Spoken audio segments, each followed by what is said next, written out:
All right. Good morning, guys. Thanks for the opportunity here to talk a little bit about my story. Um, for those of you who don't know me, my name is Victor, and I've been active in ReGroup for about 2.5 years now. And without going into, I think, all of the details of kind of my story for the sake of time, I'd like to share with you a bit of my story at least, but then also end with a few takeaway points that I've sort of learned along the way, which a lot of these will be things that we've already heard, but I don't know, I was praying about what to speak on today and what to say, and I kind of kept coming back to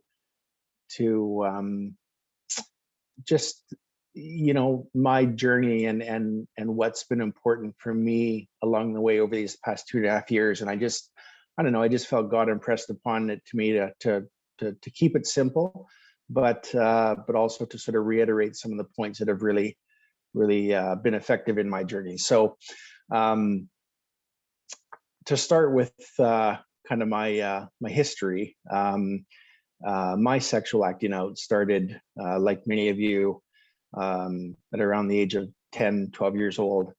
And it progressed steadily in an upward direction to its peak in about my mid-20s. The shame of my private life and acting out drove me obviously further into my addiction, trying to deal with the pain, but also the effect of my acting out, just to help me feel better and better, and it just it just really drove me further into my addiction, and I was able to hide it from everyone in my life for years. All the while I remained active in the churches I went to. I remained active, with all my regular friends, and I led a very double life. I was disgusted with myself, my actions, and yet I spent a huge amount of energy, not only feeding my addiction, but also hiding my addiction from others. Now, while its intensity ebbed and flowed at times, and especially when I was courting my wife and around the time we got married in 1999, the shame of what I had been involved in and continue to be involved in remained deep within me. And I think, like many people, they feel like marriage will fix it. Well, it didn't fix it. The addiction continued on in my marriage for 20 years, again, completely hidden. And the shame and disgust of acting out while married was magnified significantly. How could I continue to act out in this way and go elsewhere to get my needs met when I had a beautiful and caring wife, whom for years I lied to about my stuff. I gaslit her. It was just a really bad scene, and I was just stuck in my addiction, stuck in the shame of it, and just stuck, constantly crying out to God, to take it away from me, and yet really never doing anything to move myself out of it, because of the shame and the embarrassment. So, very common theme, I think, that sort of runs through the stories of many of ours. But again, the years of the addiction, but also years of intimacy anorexia, which I later learned about in counseling with Dr. Dave, was essentially destroying my wife, and it was destroying our marriage. But again, the enemy had me stuck, and I vowed that I would never say anything about what I had done. I would never come clean. I vowed to take it all to my grave. And I just tried to soldier on, ignore it, put it behind me, but it never worked. So fast forward to 2018, my wife was absolutely done with the lack of intimacy in our marriage. and we turned to various people for help. Dr. Dave being one of them, whom we started marriage counseling with.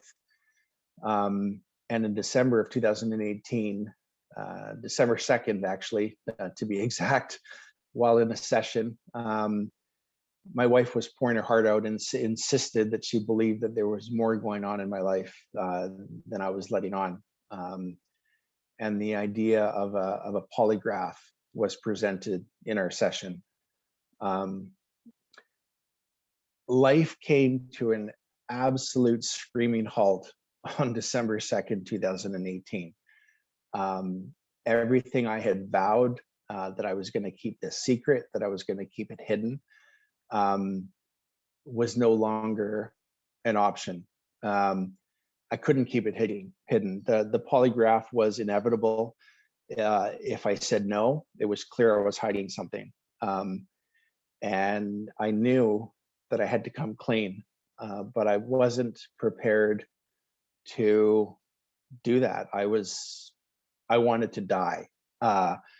Literally, I remember leaving that session that night, driving around Aldergrove, Abbotsford, Surrey. I was absolutely distraught. I was screaming at God. I was screaming obscenities at God. I was out half the night thinking about ways, how can I kill myself? How can I kill myself tonight? Because I can't do this. I won't do this. I vowed I wouldn't do this. I was angry at God that this even, I just wanted to end it. Clearly, I didn't end it. But I did spend about 2 months contemplating what to do. And I decided to move ahead with a disclosure and a polygraph. I was subsequently leaving on a business trip to Asia that same month. And I decided that what I would do is I would write my disclosure.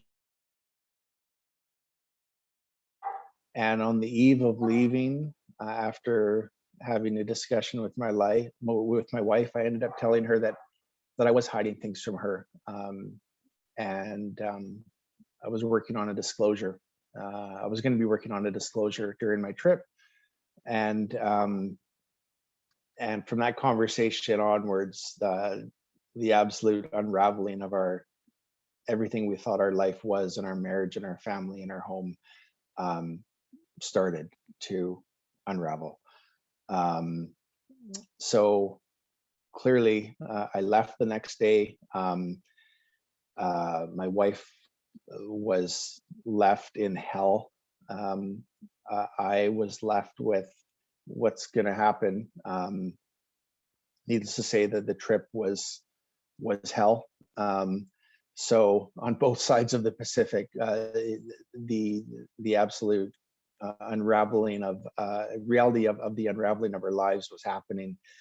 And I ended up coming home at the end of March from my business trip to our beautiful new home that we had bought just a year earlier, our dream home, my dream home, I guess, not necessarily my wife's dream home. And my wife was gone, my kids were gone, my dog was gone, all of their clothes were gone, toiletries. And I walked around this empty house going, wow, what's going on? Like, clearly I knew what was going on, but I was utterly alone and exposed. Never felt so alone, so exposed, so vulnerable, so raw, so numb. And again, it was just the next step in the complete dismantling of life as I knew it. A few days later, I met my wife at Dr. Dave's office, and I read my disclosure. Well, at least as Dave recalls, I tried to read my disclosure, but it was clear that the enemy didn't want any of this to happen. And in the first time in my life, being a extremely conservative Baptist boy that's never really never really experienced God or the enemy in a real tangible way. As I was attempting to read my disclosure, I experienced a real manifestation of the demonic while I was trying to read it. I was attempting to read it. I had my laptop on my lap, my wife and Dr. Dave in Dave's office, and my arm involuntarily raised up and smashed my laptop screen, smashed it flat down. Wasn't me. But and then I just proceeded to, I don't even know how to describe it, to scream with what I remember as just these guttural sounds that can only be coming from the pit of hell. And the enemy was clearly fighting back. He didn't want this to happen.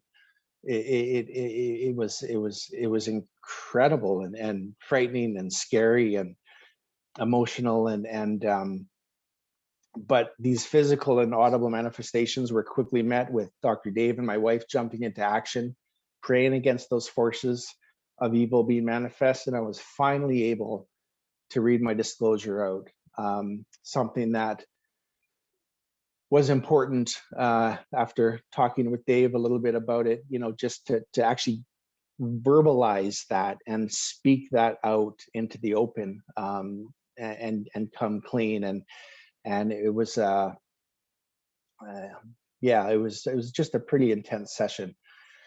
So again, next step in this journey down this road, and again, there's been so many moments where God has kind of come into our situation. And I'm not going to speak for my wife because that's a completely different story, but for myself, there's been so many God moments along the way in the midst of the utter pain and devastation that's happened over the last 2.5 years.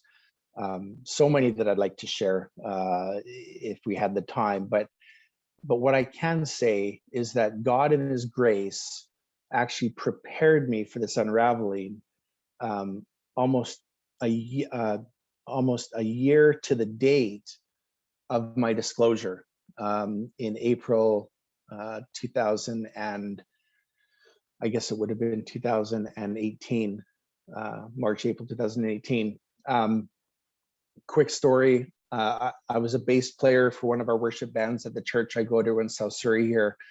And every year the worship pastor would buy us tickets to Worship Central in Vancouver. So while at Worship Central in the spring of 2018, during the last worship session with Tim Hughes, which most of you are probably familiar with, but if you're not, he's a worship leader and songwriter out of the UK.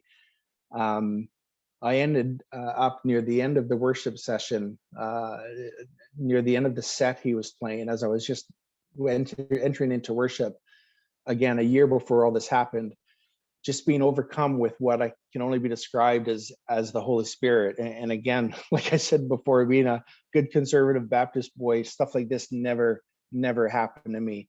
I ended up shaking absolutely uncontrollably. I couldn't control my arms, my body.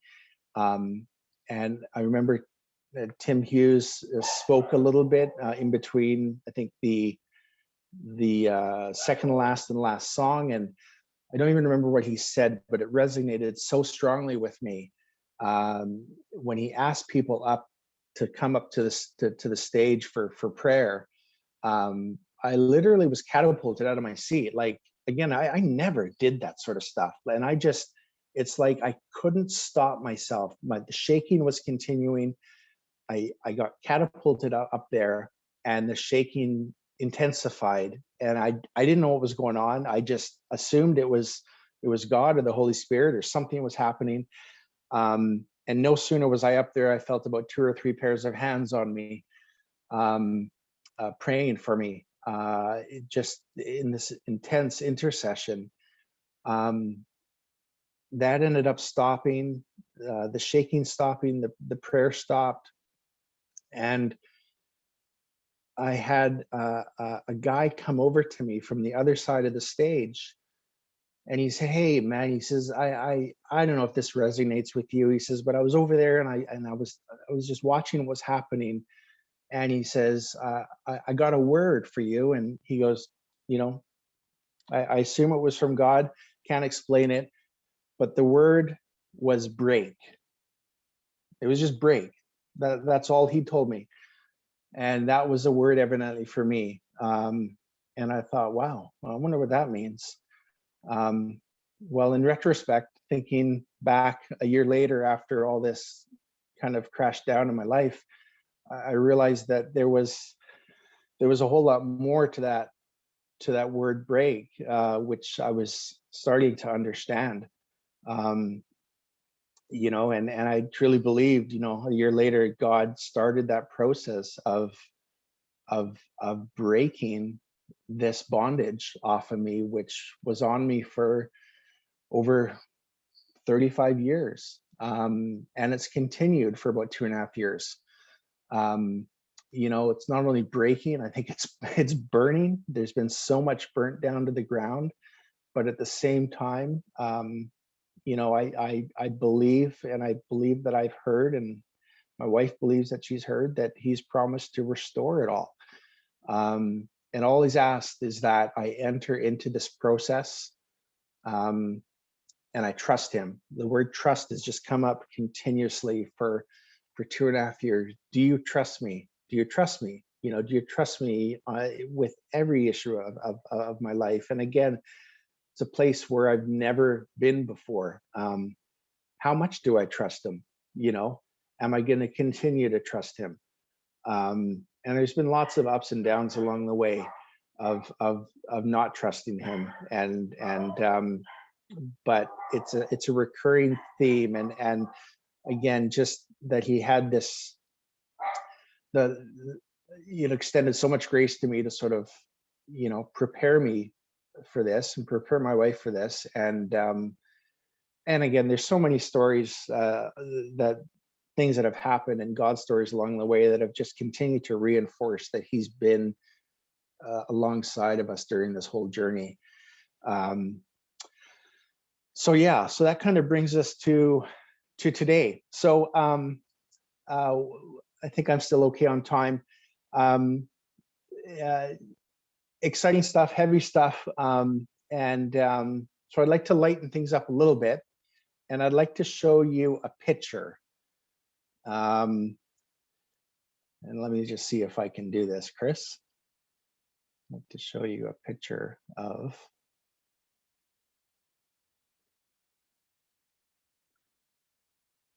Can you see that? Yeah. All right. That is a 1964 Acadian Beaumont Custom two-door hardtop. It's the Canadian equivalent of the American Chevy Malibu A-body. It's a survivor. There was only one of 928 produced in Canada. Sorry, I'll close that because you're probably seeing my notes as well. There we go. No? Okay. Yeah. I bought this car 14 months ago in Vernon. And you're probably thinking, man, this is quite the deviation from what he just shared. Where's he going with this? Well, I'll sort of explain where I'm going with it. I really like the look of this car from the outside. I got up to Vernon with my buddy, saw this thing online, and I was like checking this thing out, and I just envisioning myself cruising along in this cool car. Got me all excited. I'm not a gearhead. Don't know a whole lot about cars. All I know is that I like cars, and I thought this would be a pretty cool ride, so I decided to buy it.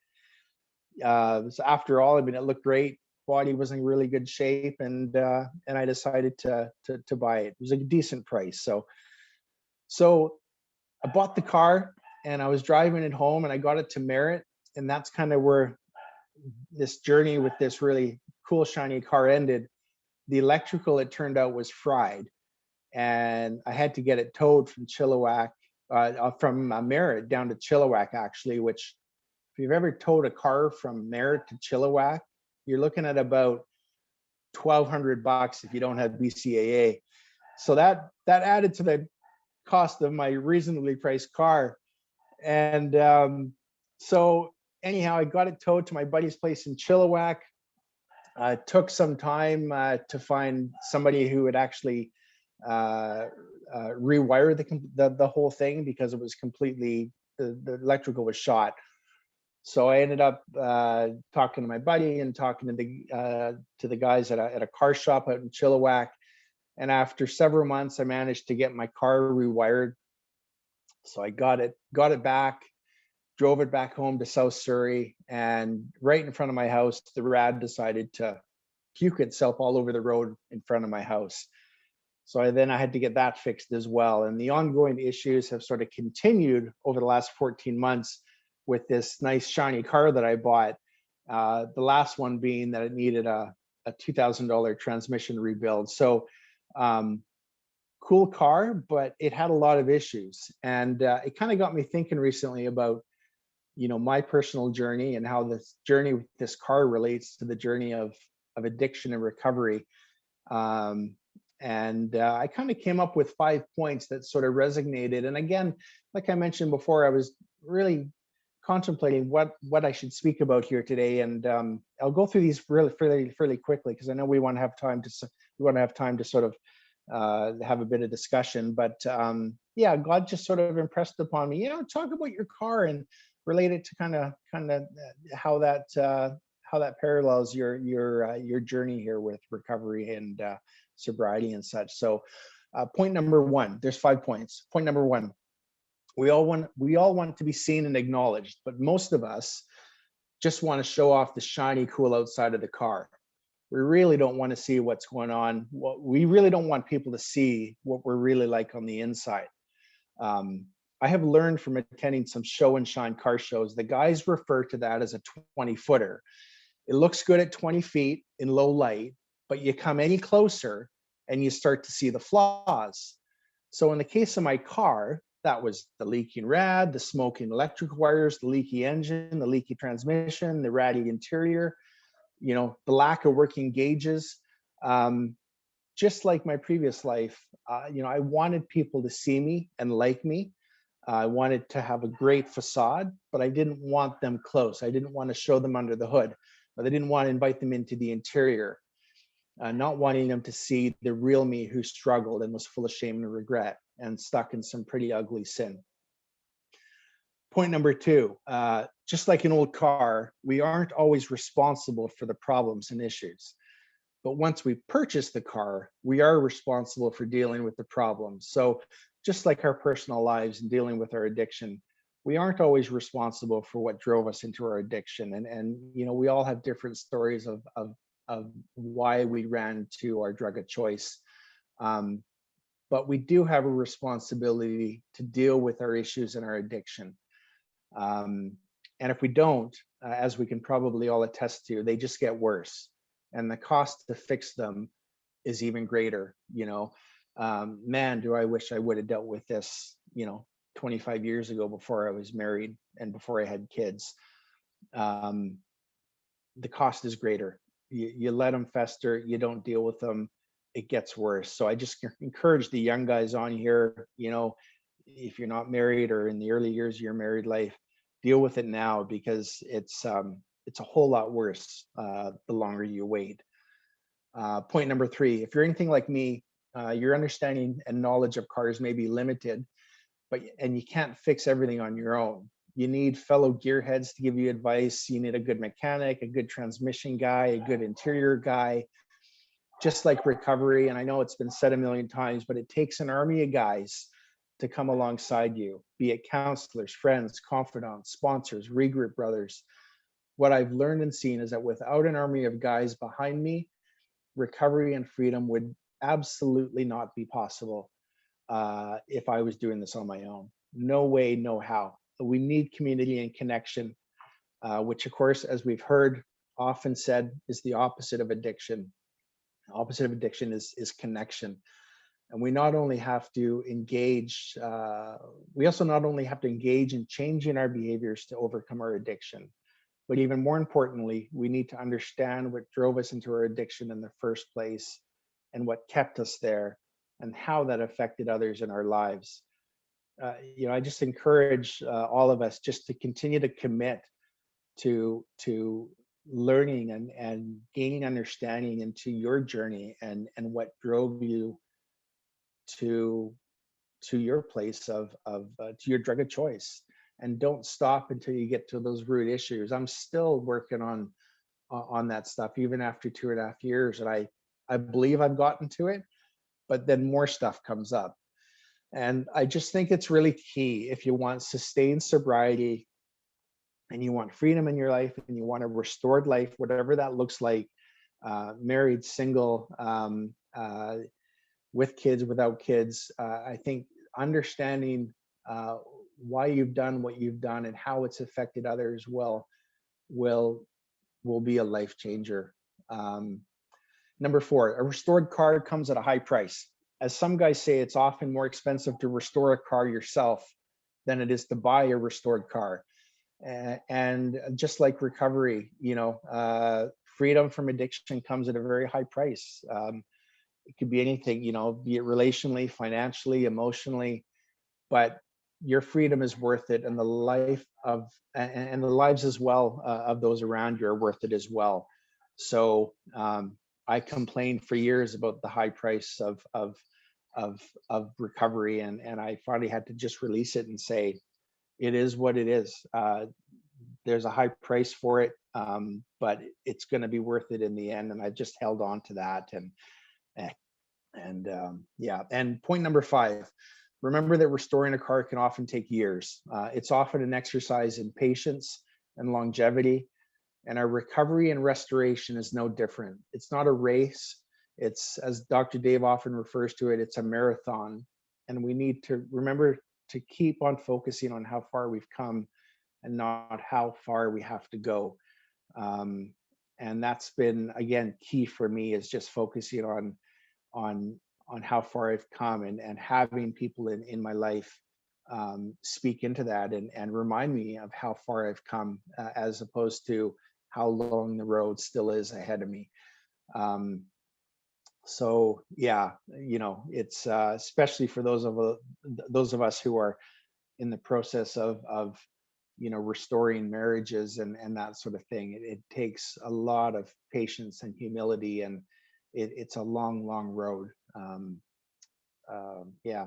So in closing, just again, I want to encourage you to continue to trust God in the process of your recovery and your restoration, and continue, literally physically with open hands daily, just to offer all of it up to Him, the good, the bad, the ugly.